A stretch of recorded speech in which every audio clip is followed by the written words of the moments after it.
Салам достор, мен Ахматова Зарита, Кейджи Москва каналы тарабынан даярдалган Квартира Ру долбоорунан кайрадан көрүшүп жатабыз. Бүгүнкү темабыз экинчи элдин баарын жүрөгүн үшүткөн тема бул наследство. Эмне үчүн баарын жүрөгүн тоңдура коет бул документ дегенде Россияда бул аябай коркунучтуу документтердин бирине кирет. Кыргызстан менен салыштырчу болсок, Кыргызстанда атасы кимге керез айтып кеткен болсо, или апасы вот ошол адамга наследство калтырылат. Мисалы үчүн кызыма калсын десе кызына, уулума десе уулуна, кичүүсүнө десе кичүүсүнө, улуусуна десе улуусуна. Ата энебиз кимге айтса ошого оформление болот.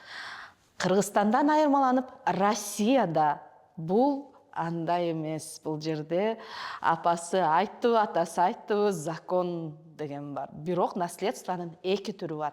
Наследство по завещанию и наследство по закону. Башка чет өлкөлөрдө, мисалы үчүн Европада, Америкада, кинодо көрүп жүрөсүздөр, наследство калтырыптыр, завещать этиптир деген. Ал жакта наследство по завещанию бул жакшы документ болуп эсептелинет. Себеби адам көзү тирүү кезинде өзү керезин айтып, завещать этип, определенный бир адамга таштап кетти деп, таштап кеткен адамдын каалоосун орундатылат. А Россияда бул эң коркунучтуу, эң жаман документ болуп эсептелинет. Именно наследство по завещанию. Наследство по закону, по завещанию караганда бир аз жакшыраак, бирок ал деле жакшы документке кирбейт. Себеби келгиле элестетип көрөлү. Мен үй сатып алып атам. Ал үйдүн документи наследство по закону. 2020-жылы атасы каза болгон, эки баласы жана аялы наследствону принимать этип, ал үйдү үчөө өзүнө оформить этип алды. Азыркы күндө мага сатып жатышат. Мен эмнеден кооптонушум керек? Ал жерде эки баласы барбы? Же дагы наследствого катышпай, наследственное делого катышпай калган, балким дагы балким биринчи аялынан, балким экинчи аялынан, балким невбрачный ребенок болушу мүмкүн. Ал адам 10 жылдан кийин пайда болушу мүмкүн, балким 20 жылдан кийин пайда болушу мүмкүн. А балким бул үйдү алып жатканда көзү өтүп кеткен киши башка келинчеги менен совместно алган болушу мүмкүн. А бул экинчи аял болушу мүмкүн. Мындай изилдесек, аябай коркуткан, жүрөктү үшүткөн факторлор көп чыгышы мүмкүн. Поэтому Россияда наследство калган документтер бул эң начар документтердин бири болот. Наследствонун өзүнүн срок исковой давности болот, бул 3 жыл, бирок наследник уккан күндөн баштап 3 жыл.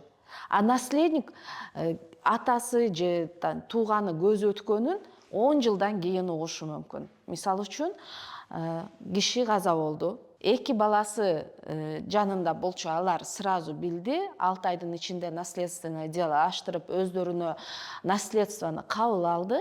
А биринчи аялынан баласы 10 жылдан кийин укту атасынын каза болгонун, 10 жылдан кийин келди, кайрылды и кайрадан наследственное дело аштырышы мүмкүн. А сиз 7 жыл мурун ал үйдү сатып алгансыз. Мисалы үчүн мен сатып алдым.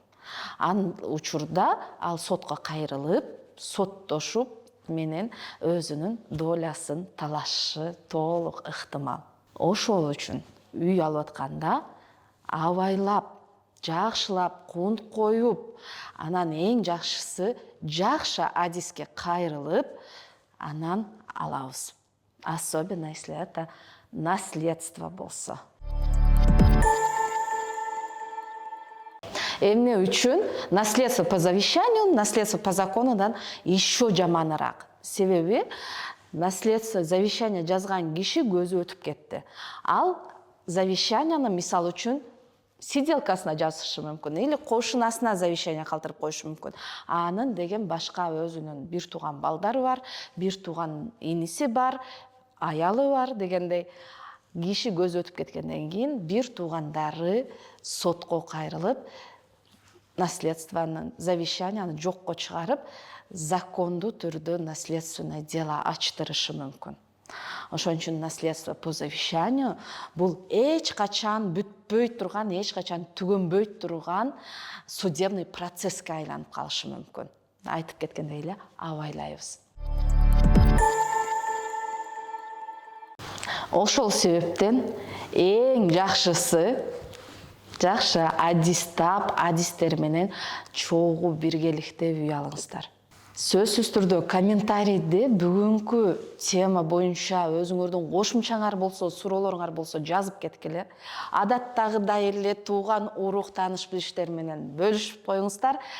Сиздер Квартира.ру долбоорун көрдүңүздөр. Кийинки чыгарышка чейин сак саламатта болуңуздар.